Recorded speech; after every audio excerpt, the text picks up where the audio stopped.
చెప్పండి మేడం, అసలు ఏంటి ప్రాబ్లం ఏంటి? అంటే వికలాంగులు అని ఒకటి వస్తుంది కదా ప్రతిసారి, రోజు మనం చూస్తున్నాము. అసలు ఎందుకు జరుగుతుంది, ఏంటిది? అసలు స్మితా సబర్వాల్ ఎందుకు అలా ట్వీట్ చేశారని మీరు అనుకుంటున్నారు?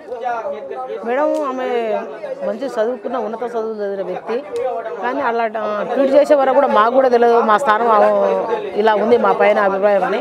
ఎందుకంటే మేమే అనేక పరిస్థితుల వల్ల మానసిక సరిగా ఉండి లేక సమాజంలో చిన్న చూపు చూసి నిలదొక్కోనిక చిన్న చిన్న చట్టాలు తెచ్చుకొని ముందడుగు ఇప్పుడిప్పుడే చేస్తున్నాము. అలాంటి సమయంలో ఈమె మాకు రిజర్వేషన్లు ఎందుకు వీళ్ళకి వెళ్ళండి అనేది విని మేము దానికోసం అని మా మేడం లలిత మేడం కూడా ఒక మీటింగ్ పెట్టారు ఈ మధ్య. ఆ ట్వీట్ చేసినా కూడా అది విని కూడా మళ్ళీ వ్యతిరేకంగానే పెట్టింది.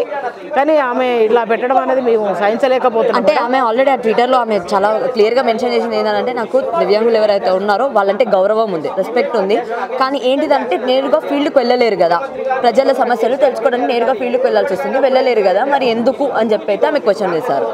మేడం ప్రజల తరగతిలోకి వెళ్ళడం అంటే ఈ మధ్య అనేక వచ్చినాయి మేడం. ప్రజల్లోకి వెళ్ళనీక అనేక రకాలుగా వెళ్ళొచ్చు, ప్రజల్లోకి వెళ్ళలేక. ఇప్పుడు మాకు శారీరకంగా లోపం ఉంటుంది, మనసు రకంగా అయితే ఏం లోపం లేదు. ఇప్పుడు కృత్రిమ అవయవాలు చాలా అయినాయి. మేము వాళ్ళ దగ్గరికి వెళ్ళి తెలుసుకోవాలన్నా కూడా వీల్ చైర్ కానీ, ట్రైసైకిల్ కానీ, వెహికల్స్ కానీ, విస్ కార్డు కానీ ఇట్లా పెట్టుకొని మీ దగ్గరికి వెళ్ళి వాళ్ళ సాధక బాధలు కూడా తెలుసుకోగలుగుతాం. ప్రతి ఐఏఎస్ అధికారి ఫీల్డ్కి వెళ్ళి చేస్తున్నది ఏం లేదు. మామూలుగా తెలుసుకోవాలనుకుంటే కూడా అక్కడ మన అధికార పరంగా వాళ్ళ ఆఫీస్లో ఉండి తెలుసుకునేవి కొన్ని ఉంటాయి, బహిరంగంగా పోయి తెలుసుకునేవి కొన్ని ఉంటాయి.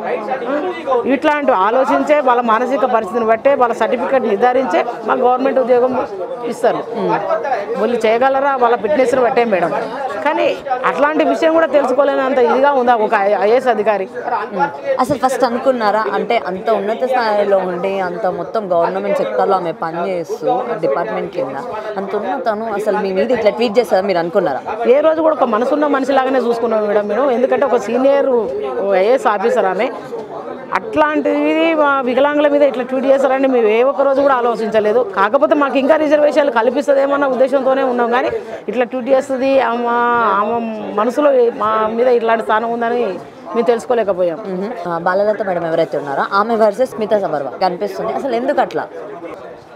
ఎందుకట్లా అంటే మేడం, మరి ఆమె ఒక వ్యక్తిగతంగా చేసుకోవాల్సినంత అవసరంగా ఆమె అనిపిస్తుంది ఆమె చేతలు బట్టి.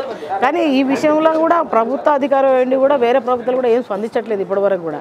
అదే విషయంలో మేము చాలా బాధపడుతున్నాం. ఆమె వచ్చి బహిరంగంగా క్షమాపణ చెప్తేనే దీనికి ఏమైనా మేము ఆపే ఉద్దేశం ఉంటుంది. కానీ ఆమె చెప్పే వరకు మాత్రం మేడం మాలో వికలాంగులమంతా ఇలాగే పోరాటం చేస్తూ ఉండవలసి వస్తుంది.